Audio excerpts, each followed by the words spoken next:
السلام علیکم ورحمت الله وبرکاته. ډیرو عزتمندو مسلمانانو ورونو، مونږ او تاسو ډیر خوش قسمته بندگان د الله رب العزت یو. خوش قسمته داسې یو چې الله جل شانه زمونږ په ژوند کې، زمونږ په حیات کې الله رب العزت مونږ باندې بیا د رمضان المبارک غونته کې ډیره بهترینه د برکتونو او رحمتونو نه ډکه میاشت په مونږ او تاسو باندې راوستله.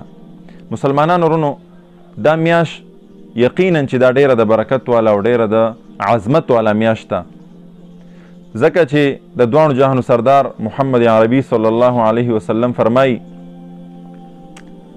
حدیث دی چې حضرت عباده رضی الله عنه نقل کړی دی، فرمایي چې وارې نبی کریم صلی الله علیه وسلم رمضان المبارک ته نږدې ارشاد فرمایلو، وی فرمایل چې رمضان مبارک راغلو او دا ډیره لویه د برکت والا او د عظمت والا میاشت ده. الله جل شانه په دې کې ستاسو طرف ته متوجه کیږي. دا زه ستاسو مخکې حدیث پیش کوم د نبی کریم صلی الله علیه وسلم، او وی په دې کې الله جل شانه ستاسو طرف ته متوجه کیږي د خپلو بندگانو طرف ته، او خپل خاص رحمت نازلوي او خطاګانې یعنی ګناهونه معاف کوي، دعا قبلوي، ستاسو تنافس سیالۍ، تنافس نه مراد سیالي حرص دې ته ګوري او په ملایکو باندې فخر کوي، پرشتو باندې فخر کوي چې زما بندگان وګوره په نیکۍ کې د یو بل سره لګیا دي، حرص کوي، د یو بل سره په منډه دي چې زه به دومره تلاوت کوم، زه به دومره نفلونه کوم، زه به دومره نیک اعمال کوم. دې تنافس او دې سیالۍ ته ګوري او فخر کوي په پرشتو باندې، په خپلو بندگانو باندې فخر کوي د پرشتو په مجلس کې. هغې نه پس الله تعالی خپله پس د دې نه الله تعالی ته خپله نیکي وښایي. په خبره پوهېږئ، نبی کریم صلی الله علیه وسلم حدیث دی چې تاسو الله رب العزت ته خپله نیکي وښایئ، خپل نیک اعمال ورته وښایئ. او بدنصیبه دی هغه کس چې دې میاشت کې هم د الله جل شانه د رحمت نه محروم پاتې شي. الله جل شانه دې وکړي چې مونږ او تاسو ټول د الله رب العزت ډیر زیات عبادت په احسنه طریقه سره، په صحیح طریقې سره عبادت په دې میاشت کې د الله جل شانه کو، ځکه دا ډیره د رحمتونو میاشت ده، ډیره د برکتونو میاشت ده. او تاسو واورېدل چې بدنصیبه دی هغه کس چې هغه په رمضان المبارک کې د الله رب العزت د رحمتونو نه محروم پاتې شي او په الله جل شانه باندې ځان ونه بخي. نو لہذا رمضان المبارک راغو، د رمضان المبارک د اولنۍ عشرې نه مراد اولنۍ لس ورځې دا د مغفرت ورځې دي. په دې کې به مونږ او تاسو کوشش دا کوو چې په الله جل شانه باندې مونږ خپل ځان وبخو. د هغې دپاره یو خصوصي دعا ده چې د نبی کریم صلی الله علیه وسلم نه ثابت ده، رب اغفر وارحم وانت خیر الراحمین. مونږ او تاسو به په دې کې په دې لسو ورځو کې، اولنۍ لسو ورځو کې به مونږ د دې دعا ډېر اهتمام کوو، رب اغفر وارحم وانت خیر الراحمین. زه به تاسو په دې سکرین باندې ولیکم انشاءالله.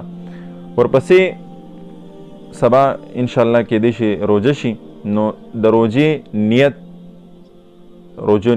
نیت خو بس د زړه دی چې ته پښمني ته راپاسېدې، به دا ستا نیت شو، خو بیا هم د عربۍ څه الفاظ دي که دا چا وویل نو بهتره خبره ده، وبصوم غد نویت من شهر رمضان.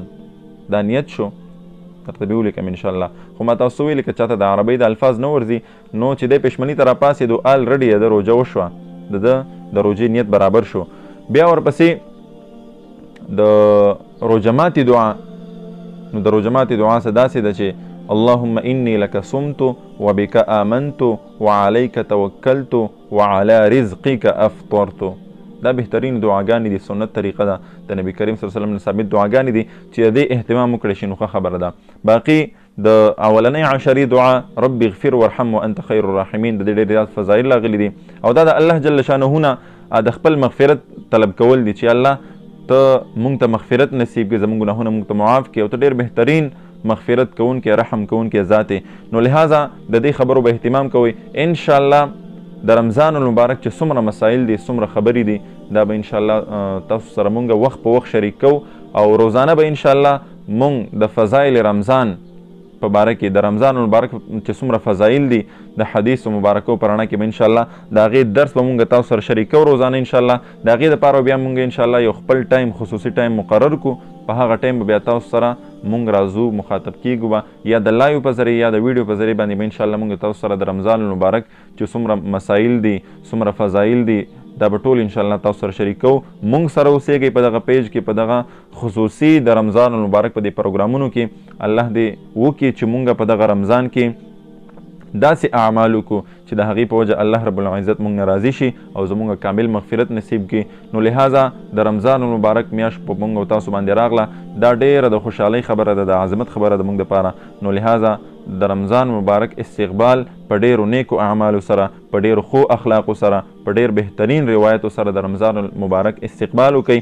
الله جل شانه دې وکړي چې مونږ باندې دغه رمضان ډېر په ښه طریقه سره تیر شي، او الله دې وکړي چې دغه کمې خبرې مونږ وکړې په دې د مونږ ته الله عمل را نصیب کړي.